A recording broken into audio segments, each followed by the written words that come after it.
ರಾಜ್ಯದಲ್ಲಿ ಮತ್ತೊಂದು ಗಲಾಟೆ. ನಾಗಮಂಗಲ ಗಲಾಟೆ ನಡೆದು ಕೆಲವು ದಿನ ಆಗಿದೆ ಅಷ್ಟೇ.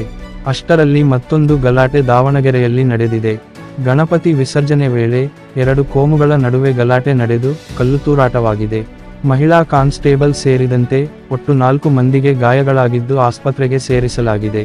ನಗರದ ವೆಂಕಟೇಶ್ವರ ವೃತ್ತದಲ್ಲಿ ನಡೆದ ಘಟನೆ ಇದಾಗಿದ್ದು, 5 ದಿನದ ಹಿಂದೆ ಮೊಹರಂ ಧ್ವಜ ಕಟ್ಟುವ ವಿಚಾರದಲ್ಲಿ ನಡೆದ ಗಲಾಟೆಯ ಮುಂದುವರಿದ ಭಾಗವೆಂದು ಹೇಳಲಾಗ್ತಿದೆ.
ಗಣೇಶ ವಿಸರ್ಜನೆ ಮೆರವಣಿಗೆ ವೆಂಕಟೇಶ್ವರ ವೃತ್ತಕ್ಕೆ ಬಂದಾಗ ಅನ್ಯ ಕೋಮಿನ ಜನರು ಘೋಷಣೆ ಕೂಗಿದ್ದಾರೆ.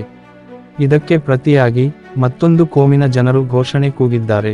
ಈ ವೇಳೆ ವಾಗ್ವಾದ ಉಂಟಾದ ಹಿನ್ನೆಲೆ ಅನ್ಯ ಕೋಮಿನವರು ಕಲ್ಲು ತೂರಾಟ ನಡೆಸಿದ್ದಾರೆ. ಪರಿಸ್ಥಿತಿ ಕೈಮೀರುವ ಸ್ಥಿತಿಯಲ್ಲಿದ್ದಾಗ ಸ್ವತಃ ಎಸ್ಪಿ ಉಮಾ ಪ್ರಶಾಂತ್ ಅವರು ಲಾಠಿ ಹಿಡಿದು ಜನರನ್ನು ಚದುರಿಸಿದರು.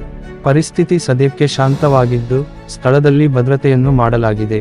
ಕೆಲವು ದಿನಗಳ ಹಿಂದಷ್ಟೇ ಮೊಹರಂ ಹಬ್ಬದ ವೇಳೆ ಧ್ವಜ ಕಟ್ಟುವ ವಿಚಾರದಲ್ಲಿ ಹಿಂದೂ ಹಾಗೂ ಮುಸ್ಲಿಂ ಸಮುದಾಯದ ಯುವಕರ ಗುಂಪುಗಳ ನಡುವೆ ಮಾತಿನ ಚಕಮಕಿ ನಡೆದಿತ್ತು. ಇದೇ ವಿಚಾರ ಈ ಗಲಾಟೆಗೆ ಕಾರಣವಾಗಿದೆ ಎನ್ನಲಾಗುತ್ತಿದೆ.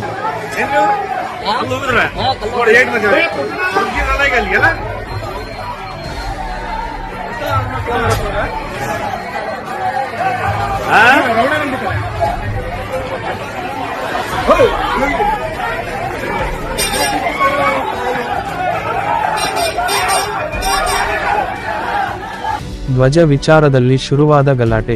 5 ದಿನ ಹಿಂದಷ್ಟೇ ಮೊಹರಂ ಹಬ್ಬದ ವೇಳೆ ಧ್ವಜ ಕಟ್ಟುವ ವಿಚಾರದಲ್ಲಿ ಹಿಂದೂ ಹಾಗೂ ಮುಸ್ಲಿಂ ಸಮುದಾಯದ ಯುವಕರ ಗುಂಪುಗಳ ನಡುವೆ ಮಾತಿನ ಚಕಮಕಿ ನಡೆದಿತ್ತು. ಈ ಸಂಬಂಧ ಹಿಂದೂ ಪರ ಸಂಘಟನೆ ಮುಖಂಡ ಸತೀಶ್ ಪೂಜಾರಿ ಅವರಿಗೆ ಬೇತೂರು ರಸ್ತೆಗೆ ಬರುವಂತೆ ಮುಸ್ಲಿಂ ಸಮುದಾಯದವರು ಸವಾಲು ಹಾಕಿದ್ದರು. ಅದರಂತೆ ಗುರುವಾರ ಸಂಜೆ ಸತೀಶ್ ಪೂಜಾರಿ ಬೇತೂರು ರಸ್ತೆಗೆ ಬಂದಿದ್ದಾರೆ. ಈ ವಿಷಯ ತಿಳಿದು ಮುಸ್ಲಿಂ ಸಮುದಾಯದ ಸಾವಿರಾರು ಜನ ಬೇತೂರು ರಸ್ತೆಯಲ್ಲಿ ಸೇರಿದ್ದಾರೆ. ಇದೇ ವೇಳೆ ಹಿಂದೂ ಸಮುದಾಯದವರು ಸ್ಥಳದಲ್ಲಿ ಜಮಾಯಿಸಿದ್ದಾರೆ. ಇದೇ ಸಮಯಕ್ಕೆ ಬೇತೂರು ರಸ್ತೆಯ ವೆಂಕಟೇಶ್ವರ ವೃತ್ತದಿಂದ ಗಣೇಶೋತ್ಸವ ಮೆರವಣಿಗೆ ಬಂದಿದೆ. ಧ್ವಜ ಕಟ್ಟುವ ವಿಚಾರದ ಮಾತಿನ ಚಕಮಕಿ ನಡೆದ ಹಿನ್ನೆಲೆಯಲ್ಲಿ ಗಣೇಶ ವಿಸರ್ಜನೆ ಮೆರವಣಿಗೆಗೆ ಬಿಗಿ ಪೊಲೀಸ್ ಬಂದೋಬಸ್ತ್ ವ್ಯವಸ್ಥೆ ಮಾಡಲಾಗಿತ್ತು.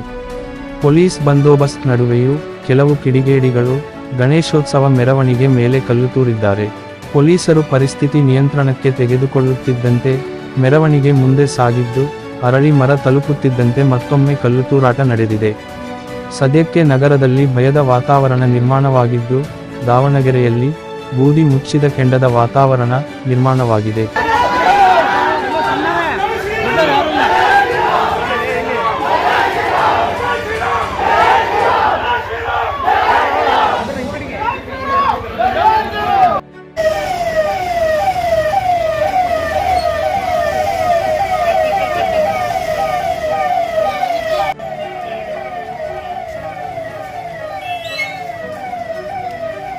ಹೆಚ್ಚಿನ ಸುದ್ದಿಗಳಿಗಾಗಿ ಸುದ್ದಿ ಗಾಳಿಪಟ ಸಬ್ಸ್ಕ್ರೈಬ್ ಮಾಡಿ. ಮತ್ತೆ ಮುಂದಿನ ವಿಡಿಯೋದಲ್ಲಿ ಸಿಗೋಣ. ನಮಸ್ಕಾರ.